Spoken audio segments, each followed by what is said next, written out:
Okay, and this is the base. In order to do the next modification, I'm going to open it up back through here and part way up through here.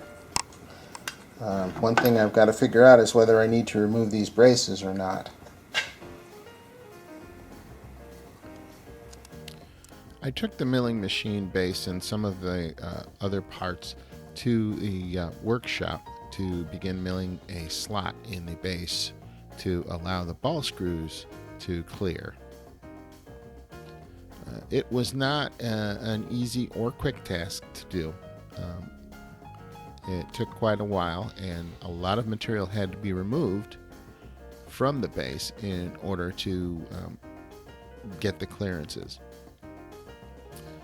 But I highly recommend that you do this. It doesn't weaken the base very much at all, and it will allow you to get longer travels on the y-axis. In fact, it increased the travel by about 3 inches by the time I was done, if memory serves. So it's a good mod. After I got the base done on the milling machine, I took it over to a drill press and drilled 4 holes for the extension for the column. Then I tapped those holes so that I'd be able to bolt the column and the spacer in place.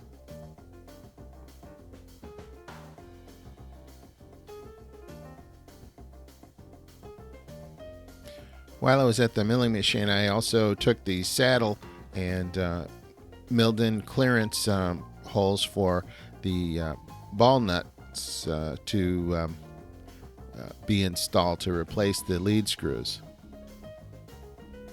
I milled a slot in the column about 3 inches long to increase the y-axis travel to allow the ball nuts to clear.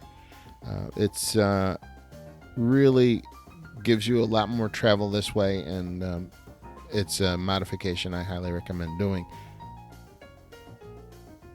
I changed my mind about where I wanted to mount the stepper motors for the y-axis, and so I had to drill a hole into the column to clear the lead screw because I wanted it rear mounted.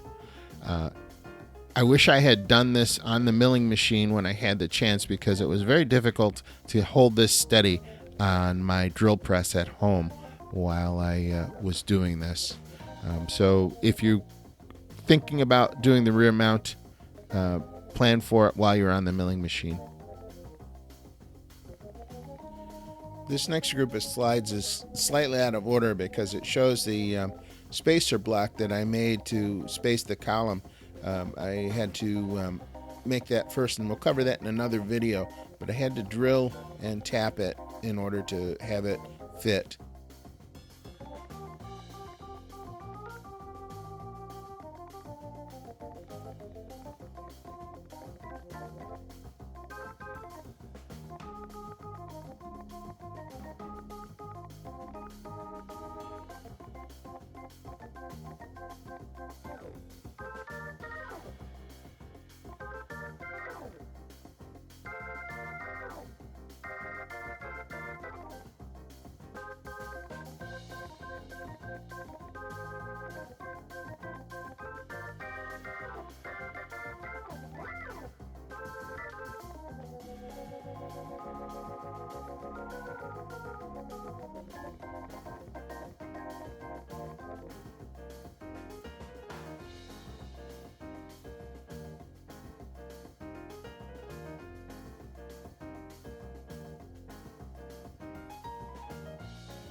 Once I finished tapping all those holes, I mounted the column spacer to the base and to the column. Then I took some shim stock and put it in place to make sure that I had everything lined up perpendicular to the base, between the base and the column. I'm really glad I did this modification because it gives me more travel in the y-axis. If I were doing it again, though, I'd probably make it out of steel instead of aluminum, just for strength. Boy, we've sure come a long way since these boxes first arrived in the garage, and got set up. And, I never know what I'm going to build with these things. And, there is no limit to what you can imagine. The sky is the limit. But I do know one thing, that despite all the hard work that went into this project, I am definitely going to be one happy camper when this machine starts to make chips. If you've enjoyed this video, please subscribe or leave a comment below. I'm Bill Griggs. Have a great day.